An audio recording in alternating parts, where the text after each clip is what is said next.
Bonjour, nous sommes en 2022, nous sommes dans le site de l'Institut Docteur Angélique et nous sommes dans une série de vidéos consacrées aux commentaires de la somme théologique de saint Thomas d'Aquin. J'en suis rendu au sommet de la prima secunde, ça veut dire de la première partie de la deuxième partie, celle qui regarde le retour de l'homme vers Dieu. Et donc, dans cette dernière question, qui est la question 114, que je tire évidemment de cette traduction-là, datant des années 50 de la somme théologique par les prêtres dominicains, eh bien, la question posée, c'est celle du mérite. Il faut savoir que, cette question du mérite est le terme même de mérite. Peut-on mériter quelque chose de la part de Dieu? Mériter la vie éternelle, par exemple? Ce terme même de mérite a posé beaucoup de polémiques au XVIe siècle, lors de la réforme protestante. Et les protestants disaient, on ne peut rien mériter de Dieu, tout ce qui vient de Dieu est gratuit. Alors nous allons voir ce qu'il en est avec l'article 1. L'homme peut-il mériter de Dieu quelque chose?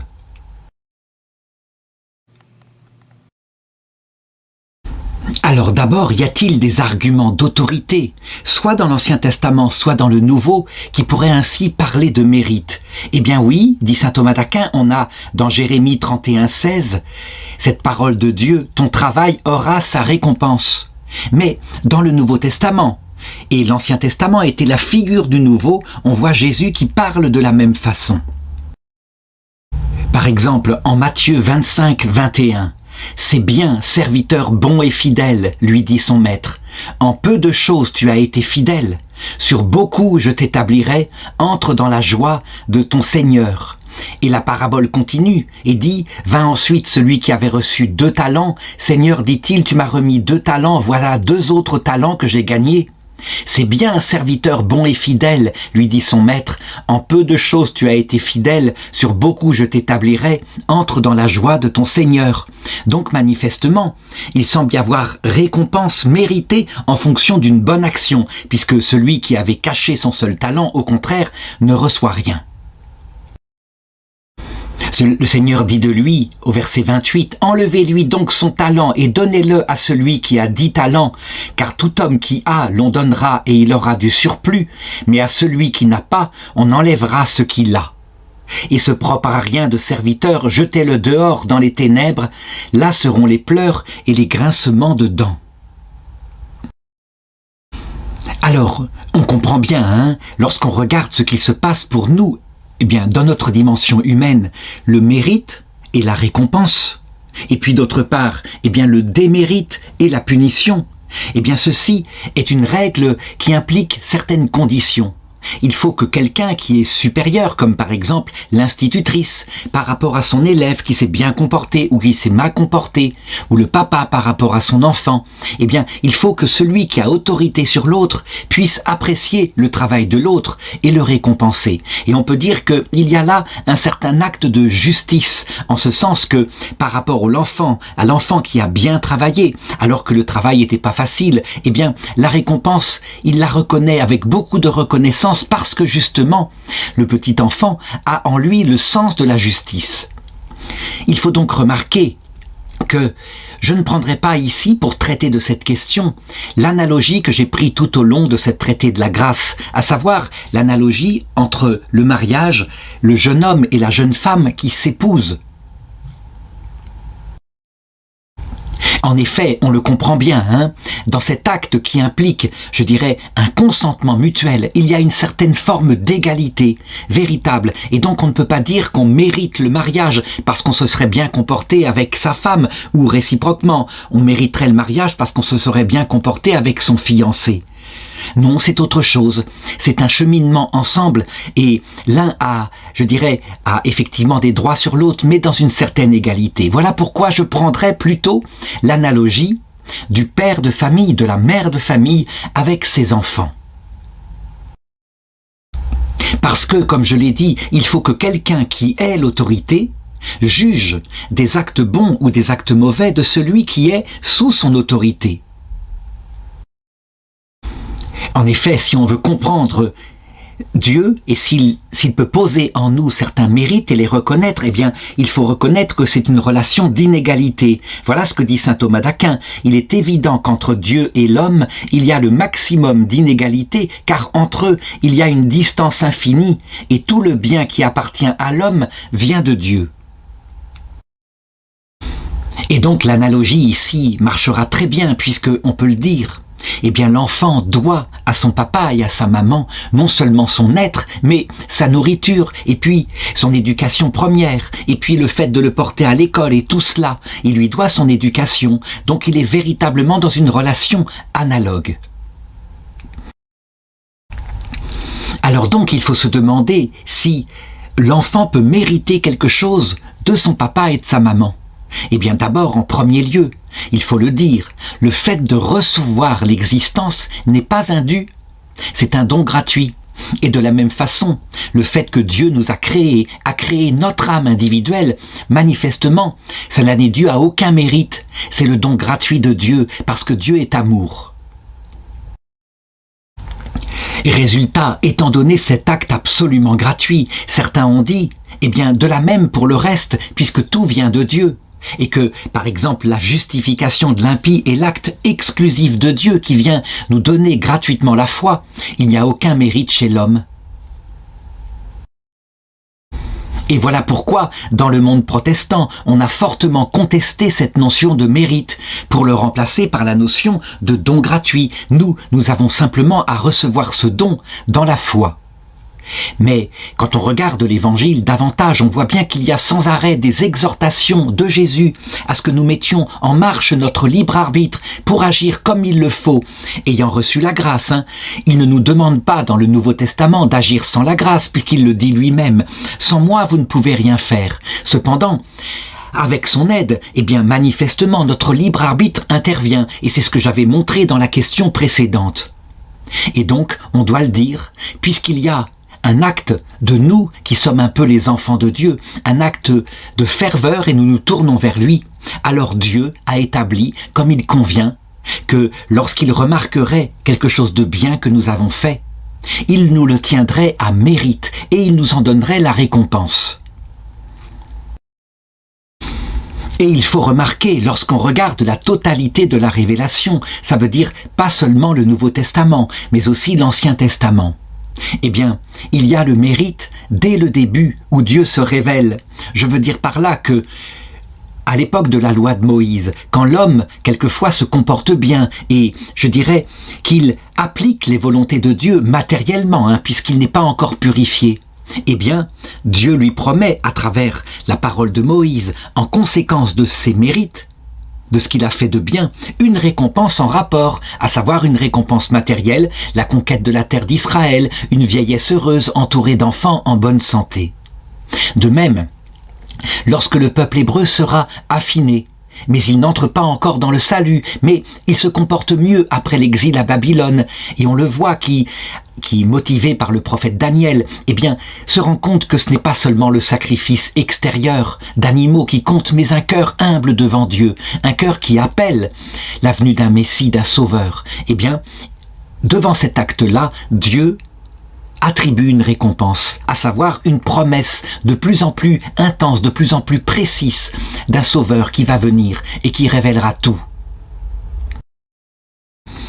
Et il faut remarquer que, je dirais de la part de Dieu, la reconnaissance de ce mérite aux hommes, eh bien, elle ne porte pas d'ailleurs sur exclusivement des actes surnaturels, donc des actes de charité. On voit explicitement dans le Nouveau Testament Jésus qui reconnaît véritablement à titre de bonnes choses, qui méritent quelque chose, des actes purement humains. Par exemple, Matthieu chapitre 25, verset 36, « J'ai eu faim, vous m'avez donné à manger, j'ai eu soif, vous m'avez donné à boire. » Alors on pourrait dire, mais non, puisqu'ils le font pour le Christ, ce sont des actes chrétiens. Et ces gens-là protestent en disant, « Seigneur, quand nous est-il venu quand est-il advenu qu'on t'ait donné à manger et à boire ?» Sous-entendu, on ne te connaissait pas. Et Jésus leur répond, quand vous l'avez fait aux plus petits qui sont miens, c'est à moi que vous l'avez fait. Ce qui veut dire que Jésus regarde avec bienveillance et comme méritant quelque chose, eh bien les actes simplement d'humanité, ceux qui sont fondés sur la conscience morale et non pas sur la grâce sanctifiante. Qu'est-ce que mérite de tels actes humains et profondément humains? Eh bien, ils méritent manifestement la manifestation de Jésus, puisque ces gens-là sont dans le passage de la mort, ils sont face au Christ, ils vont vivre leur jugement individuel. Donc, si je conclus, je dirais, de notre côté, évidemment, étant des enfants devant Dieu, nous ne méritons rien, nous faisons ce que nous pouvons, mais que, véritablement, Dieu, de son côté, étant l'autorité suprême, notre Père qui nous emmène à notre perfection, il a décidé d'établir, et ça correspond à notre nature, une loi du mérite. Il reconnaît nos mérites. Et du coup, nous, eh bien, nous pouvons recevoir cela comme la certitude que Dieu se comporte avec nous, justement, comme le feraient, évidemment, nos parents. Alors voyons maintenant quelques objections, et la première dit, non, la notion de mérite, ça ne semble pas correspondre, ça ne peut pas aller dans la relation entre Dieu et l'homme, puisque nous recevons tout de Dieu sans exception, même, je dirais, nos actes de bonté viennent de Dieu qui nous attire à les faire. D'ailleurs, les protestants, pour protester justement contre cette notion de mérite, citent le verset de Saint Luc, chapitre 17, verset 10. « Quand vous aurez fait tout ce qui vous a été prescrit, alors dites, nous sommes des serviteurs quelconques, nous n'avons fait que ce que nous devions. » Donc, nous voyons bien, nous ne devons pas considérer que nous méritons quelque chose de la part de Dieu. Alors, il faut le reconnaître de notre côté à nous, et parce que nous ne sommes pas que des petits-enfants assoiffés de récompenses, lorsque nous avons mûri un peu spirituellement, nous devons reconnaître que tout est don gratuit de Dieu, évidemment, et ne pas poser les choses comme si nous les méritions, mais nous comporter humblement. Plus nous nous abaissons d'ailleurs, eh bien, je dirais, plus Dieu nous élèvera. C'est ainsi qu'on voit que la Vierge Marie, qui est notre modèle, la personne humaine qui a été la plus humble, jamais elle s'est attribué aucun mérite, elle n'a rien demandé, dit le pape François, aucun titre, pas même celui de médiatrice des grâces. Mais c'est Jésus lui-même qui a voulu lui imposer ses titres, et même plus que cela. Elle le dit, la Vierge Marie, dans ses apparitions. Jésus-Christ, mon Fils, veut faire connaître mon cœur immaculé au monde entier. Ce qui veut dire donc que nous devons admettre que le mérite, eh bien, c'est une notion qui vient de l'invention de Dieu, que Dieu l'a établie parce qu'elle nous correspondait, et donc qu'il l'a fait gratuitement comme un père ou comme une institutrice, une très bonne institutrice qui dirait « Si vous travaillez bien, vous aurez un bon point et une petite image vous sera donnée. » Donc, il faut reconnaître avec les protestants que nous n'avons pas à exiger de la part de Dieu un acte de justice, mais que nous devons reconnaître aussi que de la part de Dieu, véritablement, il veut rendre en justice pour les efforts que nous avons faits.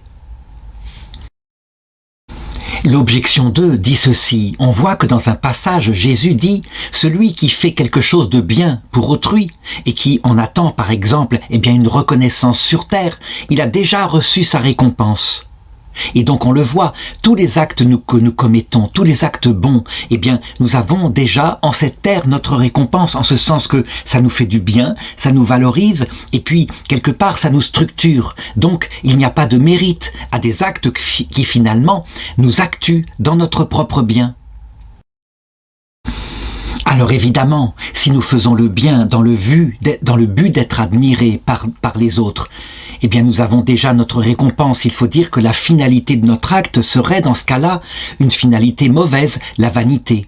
Mais au contraire, lorsque nous faisons le bien dans le seul but de par exemple aider une personne qui en a besoin, ou alors, pour Jésus-Christ, manifestement, Jésus-Christ a voulu établir une loi de récompense.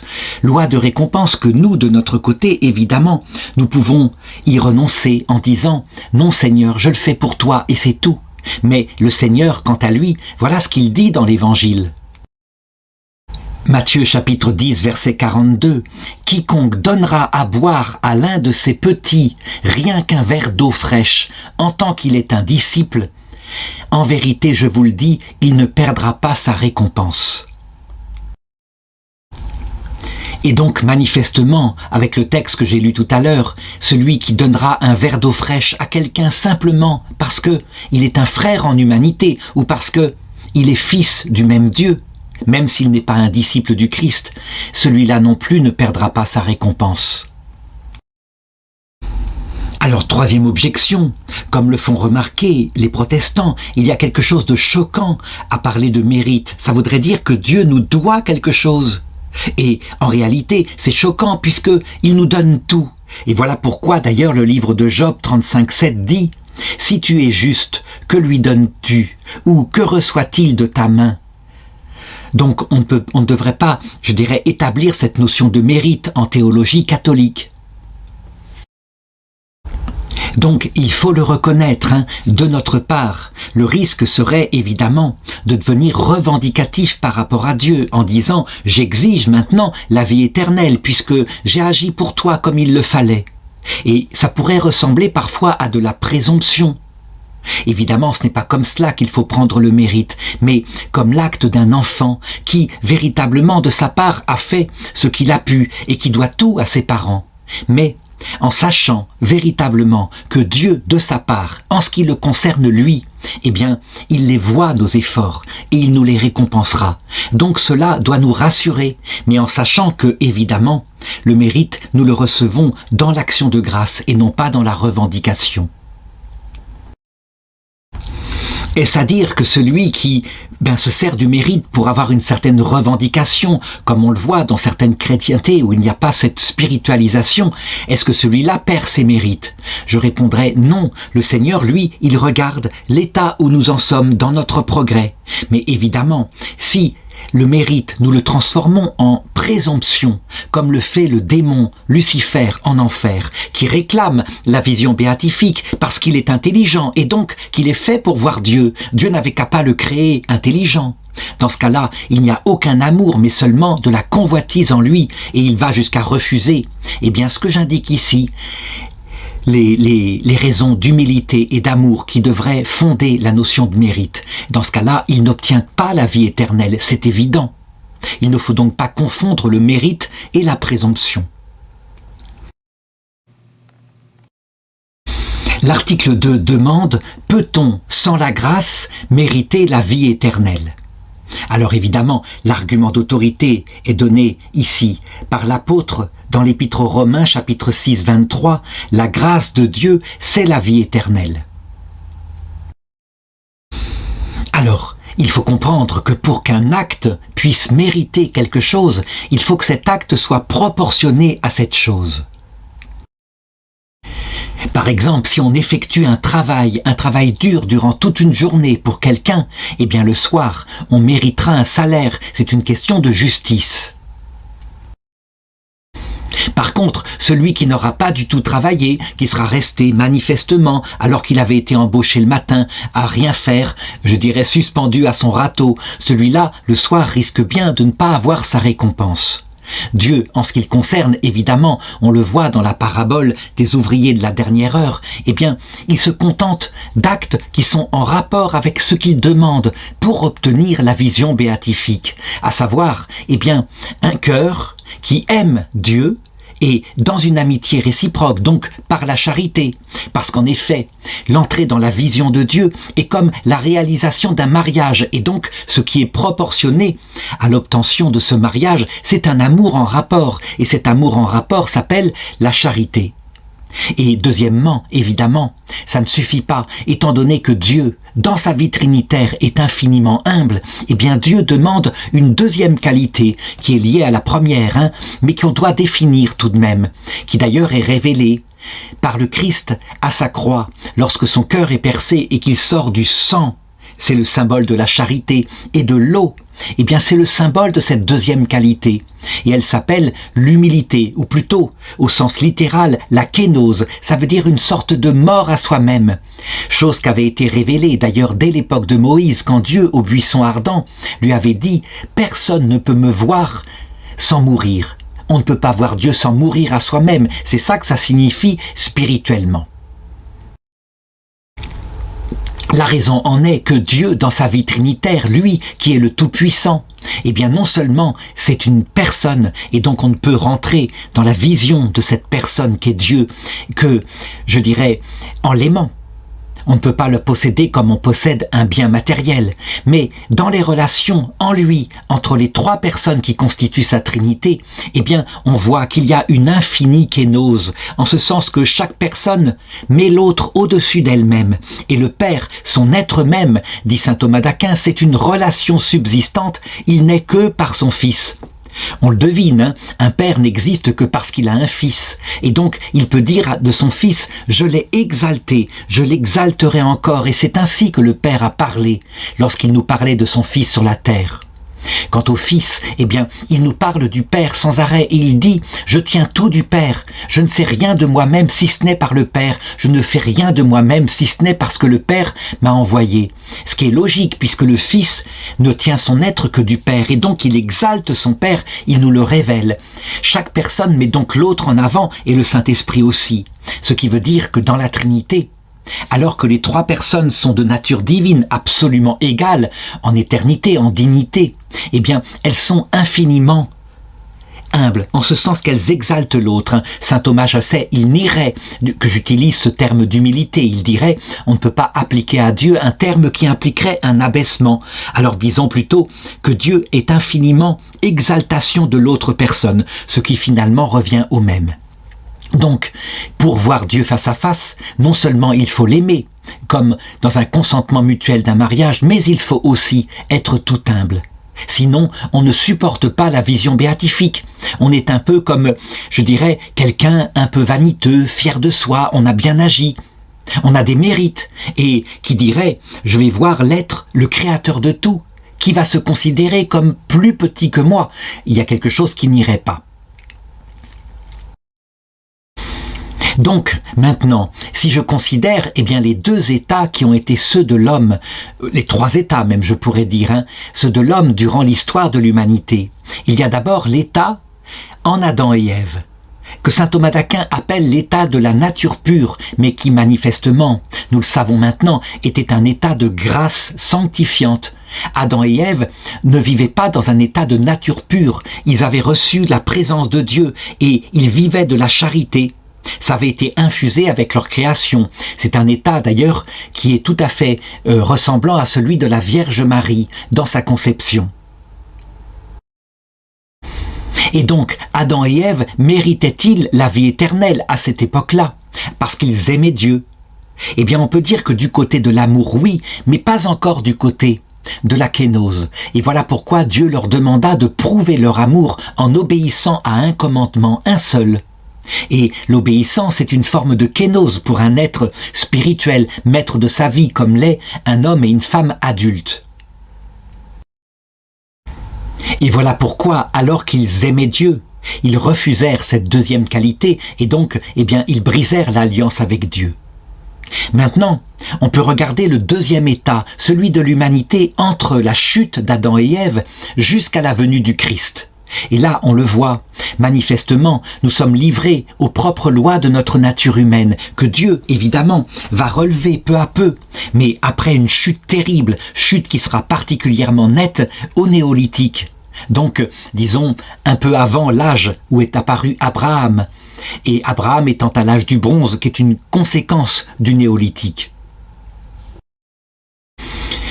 À cette époque-là, on le voit chez Abraham, il y a une obéissance à Dieu qui est parfaite. Il va jusqu'à être prêt à offrir son propre fils, son unique, à Dieu, si Dieu le lui demande. Donc, du côté de la kénose, il est le modèle, il a une foi profonde, on peut le dire de cette façon-là.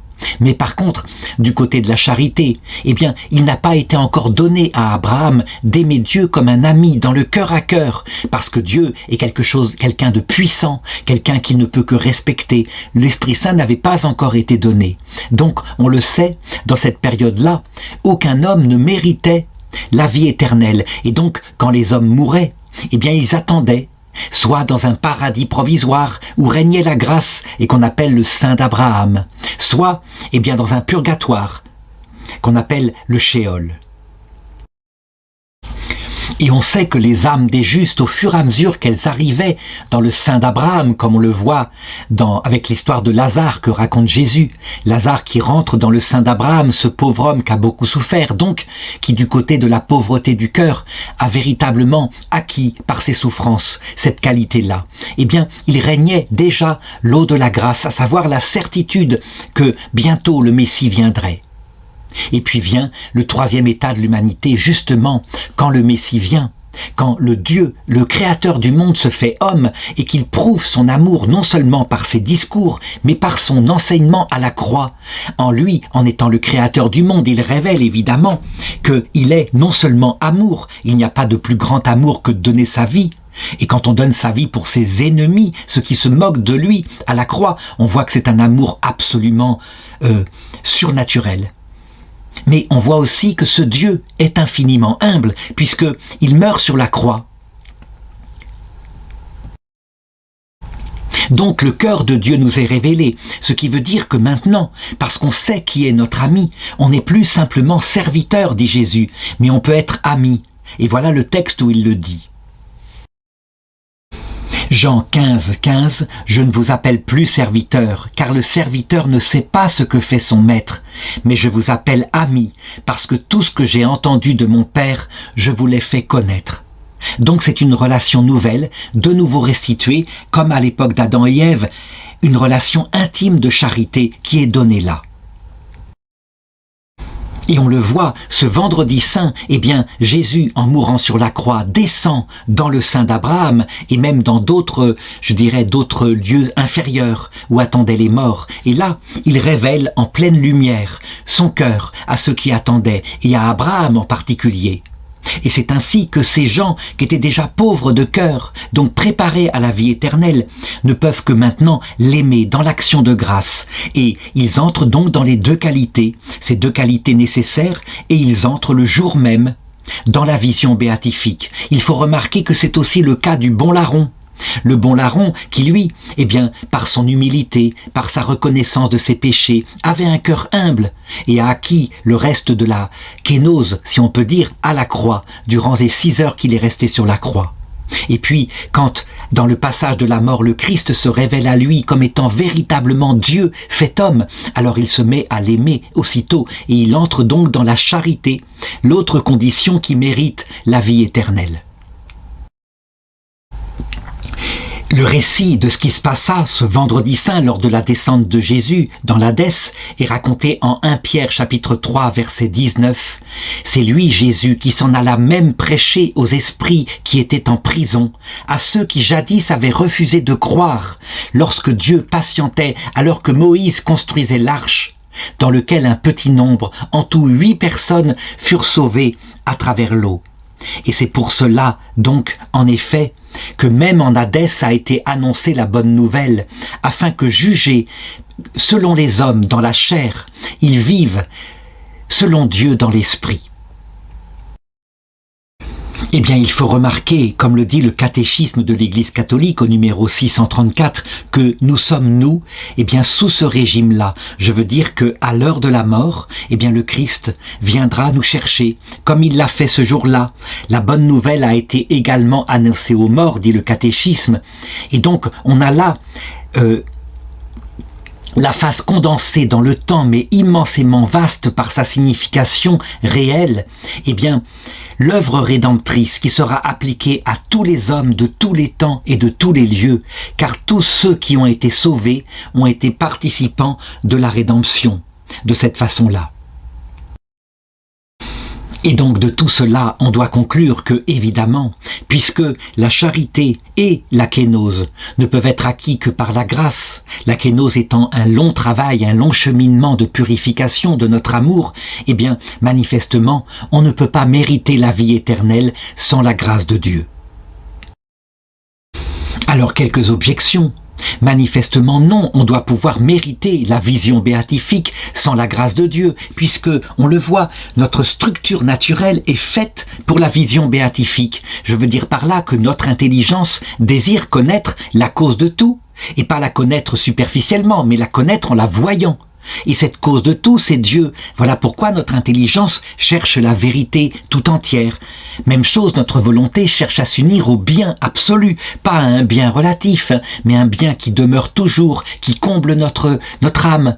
Et donc ça ne peut être que Dieu. Donc manifestement, si nous sommes ordonnés à cela naturellement, eh bien il n'y a pas besoin de la grâce pour mériter la vision béatifique. Alors il faut répondre à cela que vraiment, c'est vrai, notre nature est faite pour la vision béatifique, mais on ne peut pas l'obtenir par nos propres forces. Et justement, si un homme prétend qu'il la mérite parce que Dieu n'avait pas qu'à le créer pour lui, eh bien cet homme-là, quand il refuse l'amour et l'humilité, ce qui est le cas des damnés et des démons en enfer, il n'obtient jamais la vision béatifique, parce qu'on ne peut l'obtenir que comme un don gratuit. C'est un peu, toute analogie étant éclairante, comme si un homme disait « Moi, je vois bien, je suis adulte, je suis en pleine force de l'âge, et voilà, et donc je suis fait pour le mariage. Résultat, tu dois m'épouser, toi, maintenant, ici. » Et il s'adresse à cette jeune fille qui n'en peut mais. Elle lui répondrait « Mais pour qui te prends-tu ? Moi j'ai le droit de donner mon consentement. » Et elle aurait bien raison. Donc on le voit. Ce n'est pas parce que nous sommes faits pour le mariage que nous méritons de nous marier avec Charlotte, par exemple.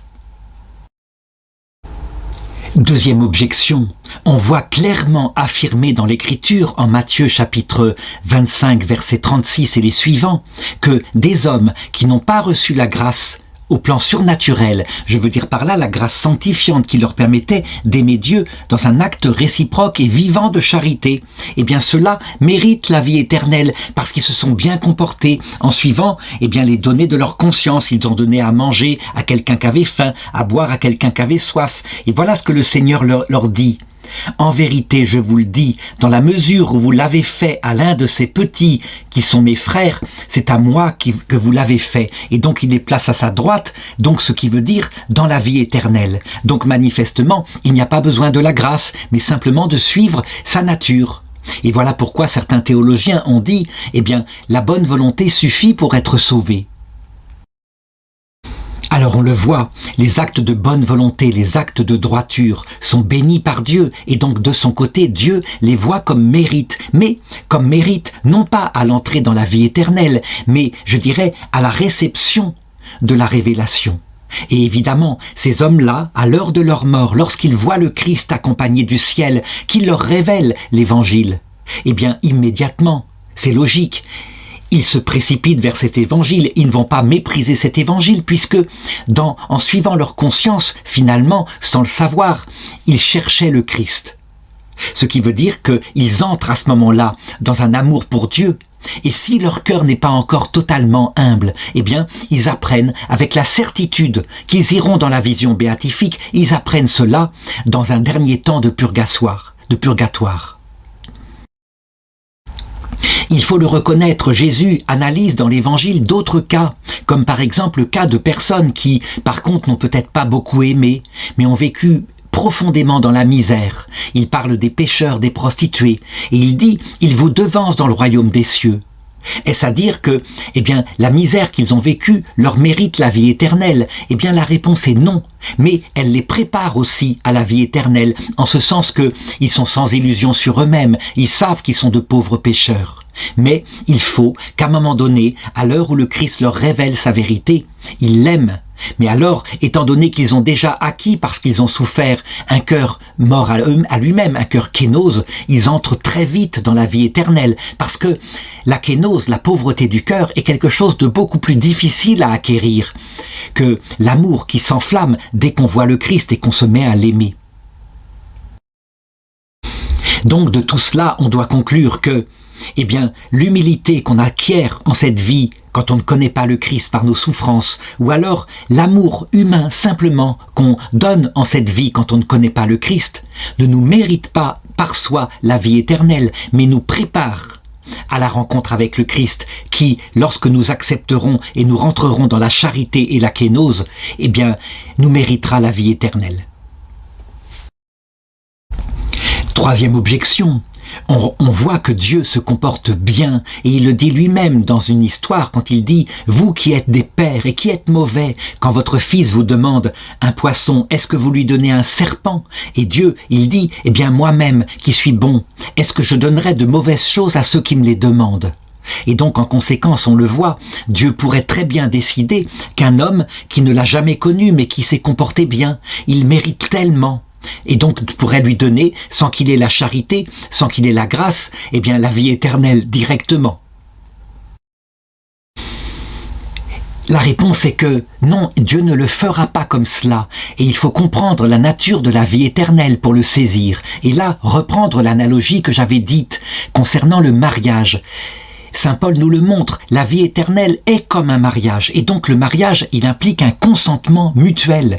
Ce n'est pas n'importe quoi, c'est pas la réception d'une récompense. Dieu pourrait, là, donner une récompense comme cela, s'il le voulait, mais la récompense suprême, qui est l'union volontaire avec Dieu, dans un acte réciproque, une alliance d'amour réciproque, eh bien, elle implique qu'il y ait en nous la charité, et la charité implique qu'il y ait en nous la grâce sanctifiante. Voilà pourquoi, eh bien, quelqu'un qui serait de bonne volonté comme le bon larron, on peut dire qu'il mérite quelque chose, il mérite que Jésus se révèle à lui, véritablement comme Dieu, et le fasse entrer dans la possibilité de vivre la charité. Et c'est ce qui va se passer juste à sa mort.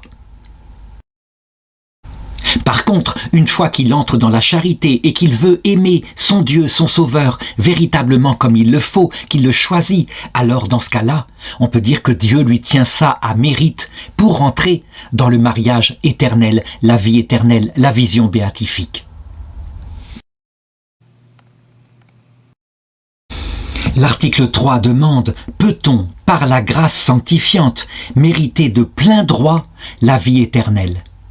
Et là, je voudrais donner un set contrat tiré de l'Écriture que saint Thomas d'Aquin cite, 2 Timothée 4,8. « Et maintenant, voici qu'est préparée pour moi la couronne de justice que le Seigneur me donnera en ce jour-là, lui, le juste juge. » Donc manifestement, pour saint Paul, il y a véritablement en Dieu une justice qui fait que, parce qu'on a travaillé pour lui, dans la grâce, avec la charité, on mérite la vie éternelle et on la reçoit en conséquence.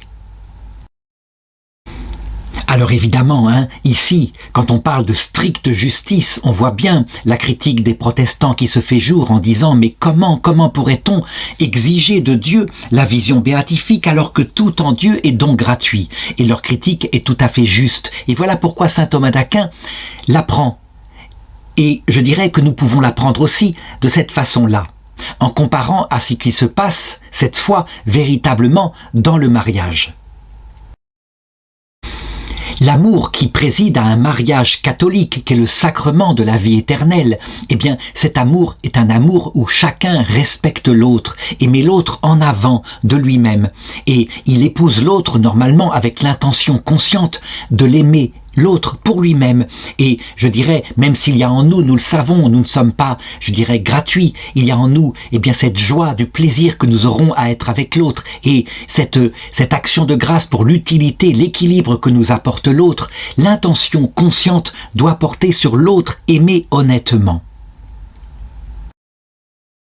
Du coup, imaginons qu'un homme ait cette intention consciente et que du coup, il dise à l'autre « Et maintenant, du coup, je mérite que tu m'épouses. Et c'est comme cela, tu as le devoir de m'épouser puisque l'amour que j'ai pour toi correspond à ce qui doit se passer dans le mariage. » On verrait effectivement qu'il y a quelque chose ici qui ne va pas, une sorte de chantage affectif qui casse tout le mérite. Et le mérite ne doit pas exister comme cela. Par contre, si l'un pour l'autre sont véritablement dans cette intention, avec la liberté de l'autre qu'est laissée, le respect profond du consentement de l'autre, alors on peut dire que chacun envers l'autre pourra dire « Oui, tu mérites vraiment que je t'épouse. » Et réciproquement, bien sûr,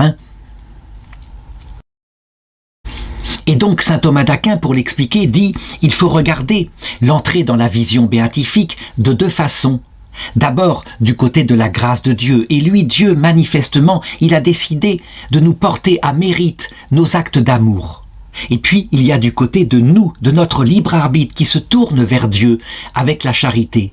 Et nous avons intérêt à ne jamais nous présenter devant Dieu comme méritant la vie éternelle, mais au contraire, comme le dit Jésus, à nous présenter humblement en disant « J'ai été un serviteur quelconque, fais ce que tu veux de moi ».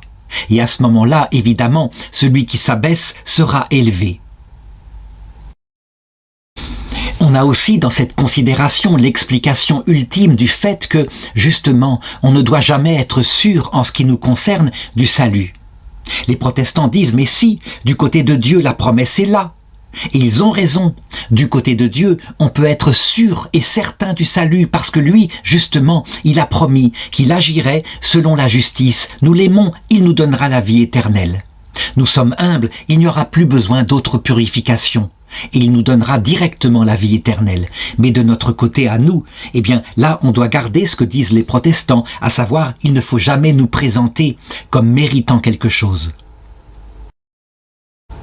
C'est ce que les catholiques traduisent en disant « de notre côté à nous, on ne connaît pas notre propre cœur et donc on ne peut pas savoir si nous sommes dignes de la vie éternelle ou pas ».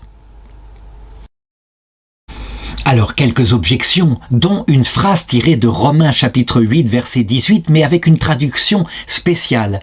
Quand saint Paul dit, c'est ce que dit saint Thomas d'Aquin, les souffrances du temps présent ne sont pas d'une telle valeur qu'on puisse les comparer à la gloire qui doit se révéler en nous.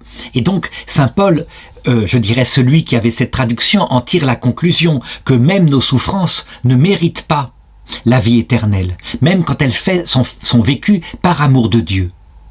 Alors évidemment, cette phrase a été mieux traduite et en fait ce que voulait dire saint Paul c'est « Regardez, les souffrances du temps présent ne sont rien en comparaison de la joie, de la gloire qui va être révélée aux enfants de Dieu. Non pas qu'elles ne méritent pas quelque chose, mais elles sont si peu durables, si courtes en comparaison de la vie éternelle qui nous attend. » Et donc il disait cette phrase-là pour redonner courage à ceux qui étaient, durant leur vie terrestre, dans la souffrance. Deuxième objection, saint Paul dit donc que la grâce de Dieu c'est la vie éternelle et le commentaire dans la glose dit, saint Paul aurait pu dire par exemple le salaire de la justice c'est la vie éternelle et dans ce cas-là il aurait posé qu'il y a un mérite en stricte justice à obtenir la vie éternelle parce que nous nous comportons bien comme il le faut, comme le dit Jésus. Et on voit que saint Paul n'a pas écrit cela, donc il vaut mieux recevoir la vie éternelle, non pas comme mérité, mais plutôt comme un don gratuit de Dieu. Donc je répondrai que ce commentaire de la glose est tout à fait juste. De notre côté à nous, nous n'avons pas à considérer que la vie éternelle est méritée. Nous avons juste à le considérer en Dieu, et nous pouvons être sûrs de Dieu, il ne nous trahira pas. Il nous apportera ce qu'il nous a promis. Il l'a déjà démontré à la croix. Et donc, en ayant cette attitude d'humilité, évidemment, nous entrons beaucoup plus vite dans la vie éternelle. Alors enfin, troisième objection. Pour être méritoire en stricte justice, il faudrait que nos actes posés en cette vie soient proportionnés à ce qu'est la vie éternelle, qui consiste dans la vision pour l'éternité de Dieu dans son essence même. Mais on le voit bien, nos actes de charité sont petits en comparaison et même portés par la grâce. Que faisons-nous ? Donc on le voit bien, du coup, dire qu'en stricte justice, par notre charité, éventuellement en ajoutant notre kénose, nous méritons la vie éternelle, il y a quelque chose de disproportionné et même quelque part de dangereux, comme je l'ai montré dans le corps de l'article, avec cet homme qui dirait à sa future mariée « Maintenant, parce que je t'aime, je mérite que tu m'épouses ». La réponse à cette troisième objection, on doit le regarder du côté de Dieu. Évidemment, du côté de nous, qu'est-ce qui vaut la vie éternelle ? Nous sommes des pauvres serviteurs, mais du côté de Dieu, lui qui est bon et qui est notre Père, il est évident qu'il prend les choses comme cela. Et donc, dès qu'il voit les deux qualités que j'ai indiquées dans le corps de l'article, il donne sans attendre la vie éternelle.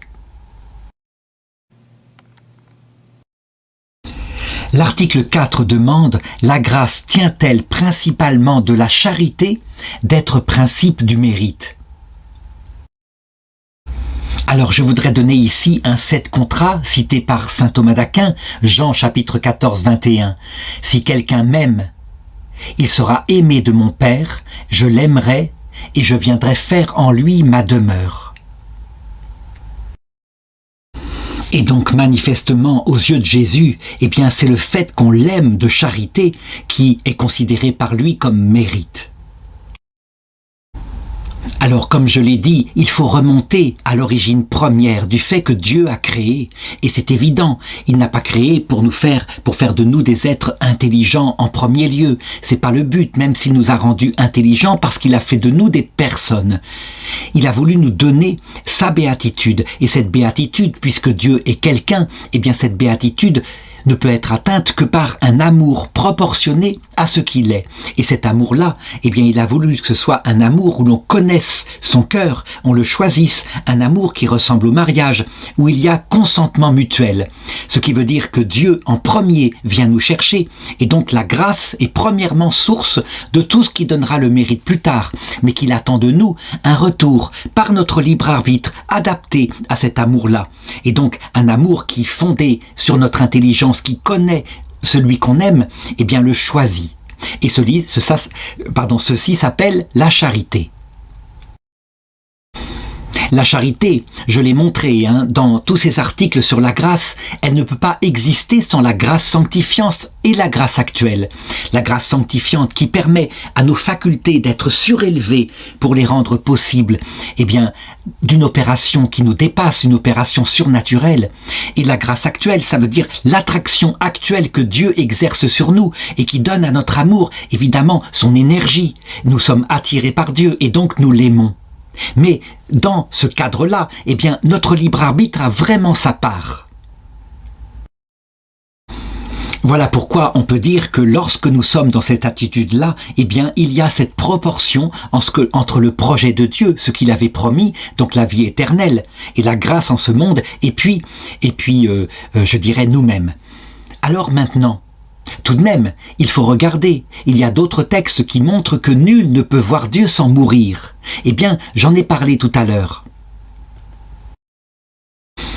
Pour obtenir la vie éternelle, il ne suffit pas d'un amour, je dirais, non purifié, un amour plein par exemple de désir de plaisir, de désir d'utilité.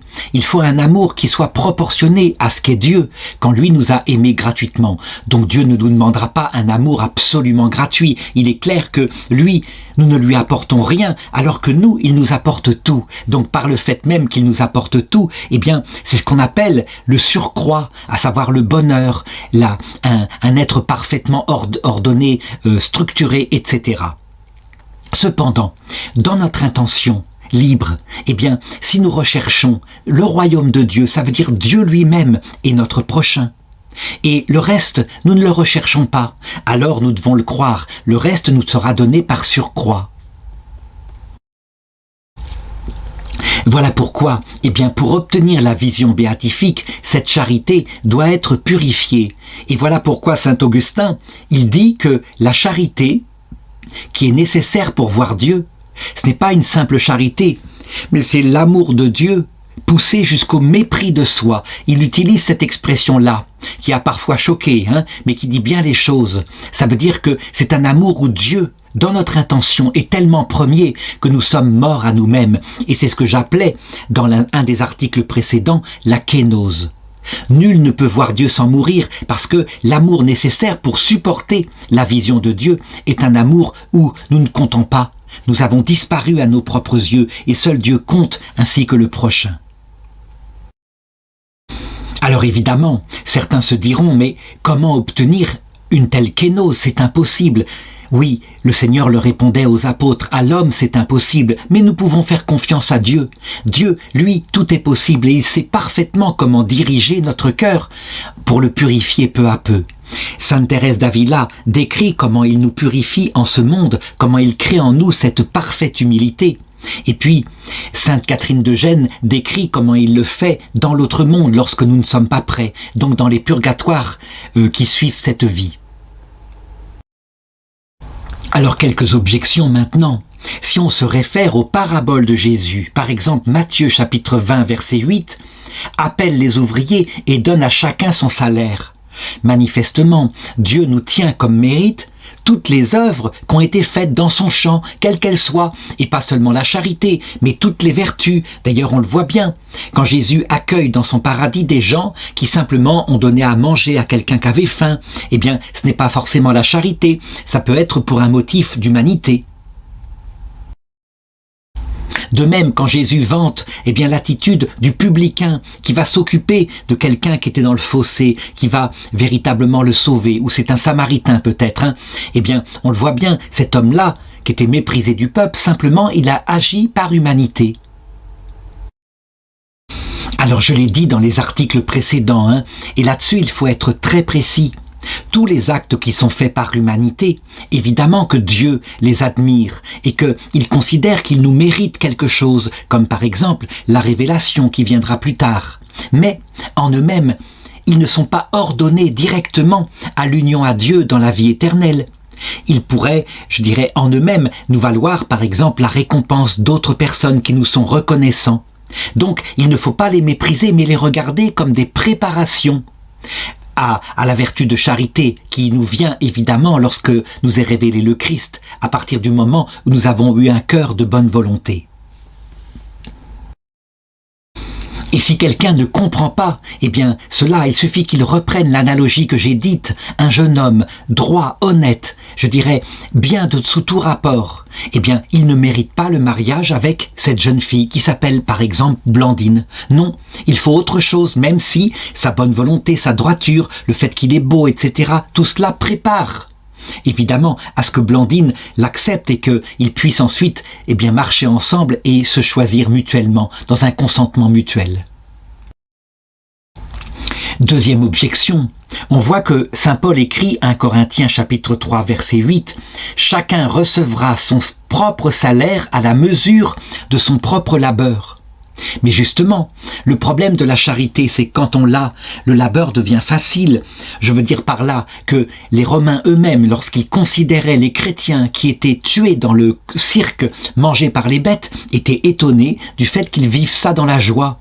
Mais en fait, ce n'était pas étonnant, puisqu'ils savaient que juste après avoir été dévorés, ils allaient voir le Christ dans la vie éternelle, donc c'était relativement facile.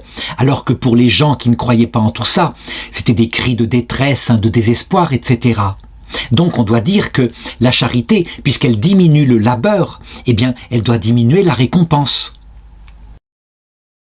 Alors, il faut répondre à cela que la charité, évidemment, étant un amour pour Dieu, elle diminue le labeur de cette vie en ce sens que les souffrances que nous avons, elles ont un sens. Et donc, sous ce rapport-là, elle nous fait faire des œuvres plus grandes, donc désirer Dieu pour lui-même et avec une grande facilité. Mais attention, si sous ce rapport-là, donc la charité nous oriente vers le mariage avec Dieu, sous le rapport de la kénose que nous devons acquérir, nous voyons bien que parfois la charité n'empêche pas de grandes épreuves par lesquelles Dieu va façonner notre cœur dans l'humilité. Et c'est ainsi qu'on le voit en saint Paul, 2 Corinthiens 1,8, quand il dit ceci « Car nous ne voulons pas que vous l'ignoriez, frères. La tribulation qui nous est survenue en Asie nous a accablés à l'excès, au-delà de nos forces, à tel point que nous désespérions même de conserver la vie. » Je veux dire par là que, pour le païen comme pour le chrétien, puisqu'on ne peut pas voir Dieu sans mourir à soi-même, Dieu, il prépare pour le chrétien des épreuves qui, normalement, n'auraient pas dû être vécues puisqu'il sait où il va après la mort. Mais il les prépare tout de même parce que lui non plus ne pourra pas voir Dieu sans mourir à soi-même. Et c'est ce que décrit sainte Thérèse d'Avila, par exemple, dans les Nuits de l'Esprit, avec saint Jean de la Croix. Donc, un moment où Dieu peut parfois retirer le trésor qu'est la foi dans le Christ, ou du moins l'impression d'avoir la foi, afin de créer en nous un cœur pauvre, un cœur semblable à ceux des autres, qui comprend du coup ceux qui souffrent. Et on le voit, par exemple, avec sainte Thérèse de l'Enfant Jésus, lorsqu'elle dit dans sa maladie, alors que Dieu s'est retiré à la lumière de son âme, « Je comprends maintenant ceux qui se tuent ». Et ce qu'elle raconte là est la même expérience qu'a voulu vivre le Christ à la croix, dans le désespoir de la nuit de l'esprit, lorsqu'il dit « Mon Dieu, pourquoi m'as-tu abandonné ?» Le but de cela est évidemment que son cœur ne fasse pas que parler, de la kénose, mais qu'il l'ait vécu. Et donc sous ce rapport-là, il est devenu l'un de nous. Il nous comprend et il peut nous sauver, puisque quand il nous accueille à l'heure de notre mort, eh bien, il sait ce que nous avons souffert. Alors, troisième objection, normalement la vertu qui devrait être la plus méritoire, eh bien, c'est celle qui demande le plus d'efforts. Et manifestement, c'est ce que disaient les pères de l'Église, ils disaient, c'est la foi, quand on la pousse jusqu'à la mort avec patience et courage, et donc particulièrement dans le martyre. Et donc, ils se firent moines dans le désert parce qu'à un moment donné, au IVe siècle, il n'y avait plus possibilité de mourir martyr.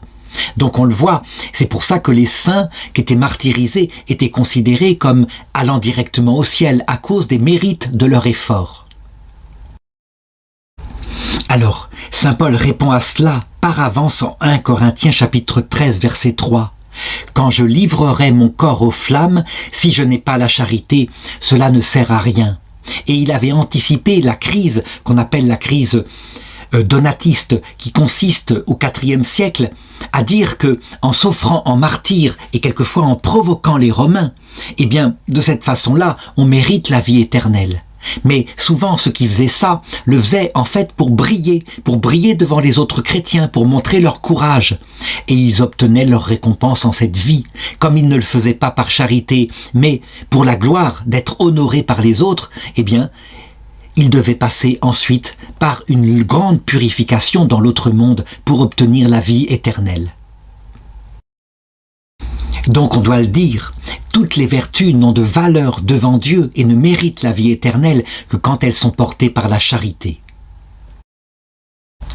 L'humilité elle-même, la kénose qui peut être acquise par de grandes souffrances chez les païens, eh bien, en réalité, elle ne fait que préparer à la vie éternelle. Certes, elle permet d'y entrer plus vite, de ne pas avoir besoin d'acquérir cette vertu au purgatoire, mais en elle-même, elle ne détermine pas à la vie éternelle, elle dispose le cœur simplement. L'article 5 demande « Peut-on mériter pour soi-même la première grâce ?» Donc la première grâce, ça veut dire cette prémotion divine qui fait qu'on est attiré vers Dieu et que du coup, eh bien, on va découvrir qu'il existe, il va prêcher, il va y avoir une prédication de notre intelligence et on va pouvoir ensuite, par notre libre arbitre, entrer dans la charité et recevoir la charité de Dieu. Alors je donnerai comme argument d'autorité Jean chapitre 15 verset 16 quand Jésus dit « Ce n'est pas vous qui m'avez choisi, c'est moi qui vous ai choisi et vous ai établi pour que vous alliez et portez du fruit et que votre fruit demeure. » Donc manifestement, on le voit, Dieu est venu nous chercher alors que nous ne méritions rien du tout. D'ailleurs, ceci est signifié aussi par le choix du peuple d'Israël, de la famille d'Abraham. On le voit, eh bien, c'est une famille parmi les autres et que méritait Abraham pour avoir été choisi ainsi et pour que sa descendance donne le peuple d'Israël? Il ne méritait rien. Donc manifestement, la première grâce est un don gratuit de l'initiative de Dieu. Alors je dirais que pour répondre à cette question, il faut regarder le mérite de deux façons. D'abord, de notre côté à nous, ce que nous faisons et ce qui est acte de bonne volonté chez nous ou de charité et qui peut nous valoir quelque chose comme un mérite de la part de Dieu. Et dans ce cas-là, on doit le dire, Ce qui nous ordonne spécifiquement à la vie surnaturelle, eh bien évidemment, c'est un acte directement en rapport avec la vie surnaturelle. Et le seul acte en rapport avec la vie surnaturelle, c'est l'acte qui est fondé sur la grâce. Ce qui veut dire donc qu'il n'y a aucun acte qui en nous, en soi, mériterait la vie surnaturelle. On pourrait opposer à cela l'orientation naturelle de notre intelligence et de notre volonté vers la vie surnaturelle. Mais cette chose-là n'est pas libre, cette chose-là, c'est la structure même de notre être. Et quand le démon se sert de cela pour dire « Vous voyez, donc je mérite la vision béatifique, vous n'aviez qu'à pas me créer comme cela », eh bien ça s'appelle de l'arrogance, de la présomption. C'est même chez lui un péché contre l'Esprit Saint. Donc manifestement, il n'y a aucun acte en nous, puisque nos actes que nous pouvons poser par nous-mêmes sont des actes naturels qui nous orientent par exemple vers une connaissance de Dieu comme créateur ou alors vers l'amitié avec notre prochain. Nos actes naturels ne nous orientent pas directement vers la vie éternelle au point qu'elle la mériterait. Deuxième chose maintenant, nous devons regarder le mérite du côté de ce qu'il est en Dieu, parce que c'est Dieu qui invente cette notion de mérite. Nous le savons bien, hein, je l'ai dit, c'est comme le père de famille qui déciderait que pour aider à grandir son petit enfant qui a le sens de la justice, s'il travaille bien, il lui donnera une récompense. Donc c'est gratuitement de la part de Dieu qui est un bon père que doit être regardé ce mérite. Et donc sous ce rapport-là, on doit le dire. En Matthieu 25-35, on le voit, eh bien Jésus considère les actes de bonne volonté faits par humanité, comme visiter un prisonnier, donner à boire à quelqu'un qui a soif. Il le considère comme un acte bon, qui méritera non pas la vie éternelle en soi, mais au moins la manifestation de la possibilité qu'il entre dans la vie éternelle. Et voilà comment se réalise ce dogme apporté par le Concile Vatican II dans Gaudium et Spes 22.5. Nous devons tenir que Dieu, par un moyen connu de lui, permettra à tout homme de recevoir la possibilité d'entrer dans le mystère pascal, ça veut dire d'être sauvé. Et manifestement, on le voit, pour les hommes qui sont de bonne volonté, de par sa gratuité, Dieu a décidé que quand ils se sont comportés bien, alors, il vient les chercher à l'heure de la mort et il leur donne la possibilité d'entrer dans ce qui va mériter directement la vie éternelle, à savoir la grâce sanctifiante. Ce qui veut dire qu'il leur donne donc la première grâce. Il se révèle à eux, il révèle son cœur, et du coup, ceux-là vont répondre par leur libre arbitre en disant « nous voulons t'aimer » et vont recevoir donc la grâce sanctifiante. Alors maintenant, à la lecture de l'Évangile, je voudrais pousser plus loin cette analyse. Quand par exemple Jésus se compare lui-même à nous comme Père, il le dit « Quiconque, quel est l'homme auquel son fils demanderait du pain et qui lui remettrait une pierre, ou encore s'il lui demande un poisson, lui remettrait un serpent. Et si donc vous qui êtes mauvais, vous savez de donner de bonnes choses à vos enfants, combien plus votre Père qui est dans les cieux en donnera-t-il de bonnes à ceux qui l'en prient » Matthieu chapitre 7 verset 12. Et donc manifestement on le voit, parce que Dieu est notre Père et que obligatoirement dans la vie d'un homme tout entière, il aura repéré ici ou là ne serait-ce qu'un seul acte de bonté. Prenons quelqu'un comme, mettons, Hitler qui au moins aimait son chien, sa chienne Blondie. Donc voilà, Dieu qui est miséricordieux, de par ce geste-là, il tentera tout ce qu'il faut pour donner la première grâce et essayer d'attirer à lui de grands pécheurs comme cela. Et voilà comment on peut dire que tout homme sans exception se verra proposer explicitement le salut, soit en ce monde, soit à l'heure de la mort. Alors, première objection, elle vient de saint Augustin qui dit « La foi mérite la justification ».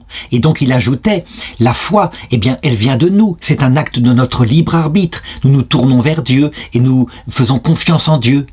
Et donc manifestement, on le voit, un acte de bonne volonté est mérité, obtient comme mérite d'obtenir la justification. Alors la réponse de saint Thomas d'Aquin consiste à dire que évidemment, saint Augustin s'est rétracté par rapport à cela. Ça veut dire qu'à un moment donné, il a pensé que la foi, l'acte de foi, pouvait venir simplement du libre arbitre. Alors que nous savons, la foi elle-même est un don de Dieu. Et donc, quand on regarde l'arrivée de la foi précède l'arrivée de la charité, on peut dire qu'elle est une conséquence, ou plutôt qu'elle accompagne la fameuse première grâce. Ça veut dire la façon dont Dieu nous attire à lui, par la prémotion divine. Cette façon-là est liée au fait qu'il illumine notre intelligence. On connaît quelque chose de Dieu, et en même temps, il nous attire. Donc, la question est de savoir si cette foi et cette première grâce pourraient être méritées en fonction d'actes précédents. Nous étions de bonne volonté. Alors d'abord, nous constatons que la foi peut tomber sur n'importe qui, y compris sur un méchant, comme saint Paul qui persécutait les chrétiens. Et donc fondamentalement, on doit le dire avec saint Thomas d'Aquin, la première grâce est un don gratuit, absolument gratuit de Dieu, qui n'est pas mérité. Mais cependant, en se plaçant maintenant du côté de Dieu, nous voyons bien que, Dieu qui est amour, qui nous considère comme ses enfants, il considérera que, tout homme mérite par le fait même qu'il existe, un jour, la proposition de la foi. C'est quelque chose, évidemment, qui vient de sa gratuité. Et donc, peut-on l'appeler véritablement mérite ? Peut-être qu'il faudrait simplement l'appeler amour gratuit de Dieu, et donc sans mérite de notre part. Cependant, en un autre sens, on voit bien dans ce fameux texte de saint Matthieu que ces gens qui ont commis des actes de bonne volonté, comme donner à manger à ceux qui avaient faim, ceux-là, il les considérant comme méritant la première grâce. Donc, à chacun de se faire une opinion. Alors, deuxième objection, Dieu est juste, on le sait, et Dieu ne donne sa grâce qu'à ceux qui en sont dignes. Donc on le sait, donc forcément, il faut avoir été digne, quelque part, au moins par des actes de bonne volonté, pour recevoir même cette première grâce. Dieu ne va pas donner sa première grâce à quelqu'un qui est complètement dans le péché horrible. Donc je répondrai à cela que ce n'est pas vrai que Dieu donne la possibilité d'être sauvé, donc la première grâce, uniquement à ceux qui en sont dignes. La preuve, c'est qu'il prie pour des gens qui l'insultent à la croix, des gens qui se moquent de lui, ses ennemis, et donc il meurt pour les sauver.